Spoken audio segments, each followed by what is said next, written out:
జై తెలంగాణ. రేవంత్ రెడ్డి తెలంగాణ రాష్ట్ర ముఖ్యమంత్రిగా ప్రమాణ స్వీకారం చేసిన నాటి నుండి తెలంగాణ ప్రజలను, తెలంగాణ రాష్ట్రాన్ని, తెలంగాణ వాదాన్ని, నాదాన్ని, నినాదాన్ని అడుగడుగున అవమానపరుస్తున్నాడు. అమరవీరుల త్యాగాలను అపహాస్యం చేస్తున్నాడు. చులకన భావంతో చూస్తున్నాడు. ఆ తరుణంలో రాష్ట్రీయ గీతం కాడికెళ్ళి మొదలు పెడితే ఆంధ్రులతో స్టార్ట్ చేసిన కాడికెళ్ళి ఇప్పుడు ఇవాళ ఒక కొత్త అవమానానికి పరదా తీసిండు. రోషయ్య విగ్రహాన్ని హైదరాబాద్ లో పెట్టిండు. ఏ రోషయ్య ముఖ్యమంత్రి ఉన్నప్పుడు వందలాది మంది యువకులు, విద్యార్థులు, నిరుద్యోగులు ఆత్మహత్యలు చేసుకున్నారో, ఏ రోషయ్య ఇప్పుడు ఆయన అంటున్నాడు గాంధేయవాది అని రోషయ్యను.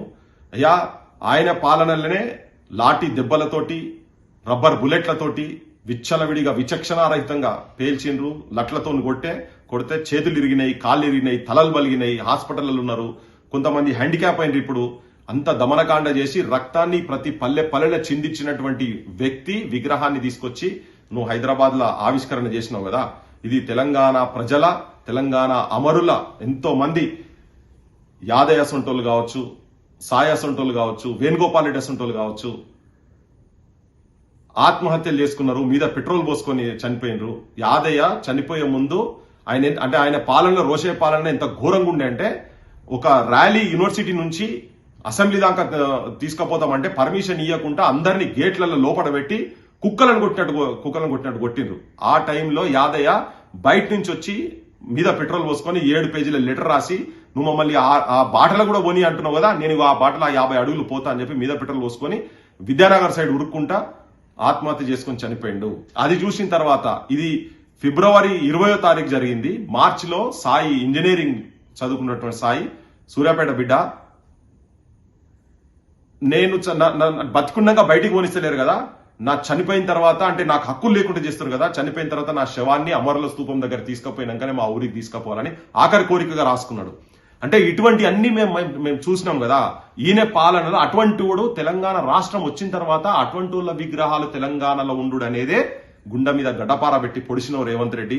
మాలాంటి ఉద్యమకారులకు, అమరుల కుటుంబాలకు, అమరుల ఆత్మ క్షోభించేటట్టుగా నువ్వు చేసినావు. నువ్వు అంటున్నావు కాంగ్రెస్ కు సేవలు చేసిందని అంటున్నావు. కాంగ్రెస్ కు సేవలు చేస్తే నీ గాంధీ భవన్ లో పెట్టుకోవా విగ్రహాలు, లేకపోతే నీ ఇంట్లో పెట్టుకో విగ్రహం. నీ ఇంట్లో పెట్టుకొని చుట్టూ పొద్దున్న లేస్తే ఎన్టీ రామారావు, రాజశేఖర రెడ్డి, తర్వాత రోషయ్య ఇటువంటి వాళ్ళందరి చుట్టూ తిరుగుకుంటా ప్రదర్శన చేసుకుంటూ కూర్చో, మాకేం పెద్ద ఫరక్ పడదు.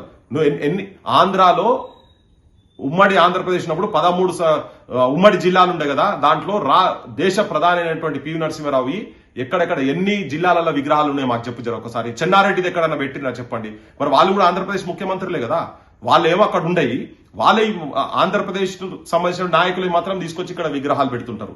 ఇప్పటికీ కూడా ఆయనే ఈ రేవంత్ రెడ్డి ఒకవేళ నువ్వు విగ్రహాలు పెట్టదలుచుకుంటే, రోషయ్యకు సంబంధించినటువంటి సామాజిక వర్గానికి సంబంధించినటువంటి వ్యక్తి భూపతి కృష్ణమూర్తి గారు జీవితాంతం తెలంగాణ గురించి, ఆయన నిజమైన గాంధేయవాది. రక్తం కళ్ళ చూసేటోడు, లాఠీ చార్జీలు చేపించేటోడు గాంధేయవాది కాదు నాయన. సో భూపతి కృష్ణమూర్తి గారు అసంటోళ్ళే కావచ్చు, జీవితాంతం తెలంగాణ ప్రజాసమితి అనుకుంటూ తిరిగిండు, లేదు ముచ్చట సత్యనారాయణ గారిది కావచ్చు, కేశవరావు జాదవ్ గారిది కావచ్చు, ప్రతాప్ కిషోర్ గారిది కావచ్చు, రఘువీర్రావు గారిది కావచ్చు, ఇటువంటి వాళ్ళే పెట్టు. లేదు నువ్వు మొత్తం చనిపోయినటువంటి కుటుంబాలు, ఓల్డ్ సిటీకి వెళ్ళి ర్యాలీ వచ్చేటప్పుడు 69 మూవ్మెంట్ లో శంకర్ అని ఒక విద్యార్థిని కాల్చి చంపిండు, అతన్ని తీసుకొచ్చి నువ్వు అమరుల స్తూపంకు 500 మీటర్ల లోపటనే నువ్వు రోషేది పెట్టావు కదా, కానీ శంకర్ అసంటోళ్ళకి తీసుకొచ్చి విగ్రహం నువ్వు అక్కడ పెట్టు. తెలంగాణ ముఖ్యమంత్రి రేవంత్ రెడ్డి ఆంధ్ర పాలకుల చేతులలో, ఆంధ్ర కాంట్రాక్టర్ల చేతులలో చెంచాగా మారిపోయింది.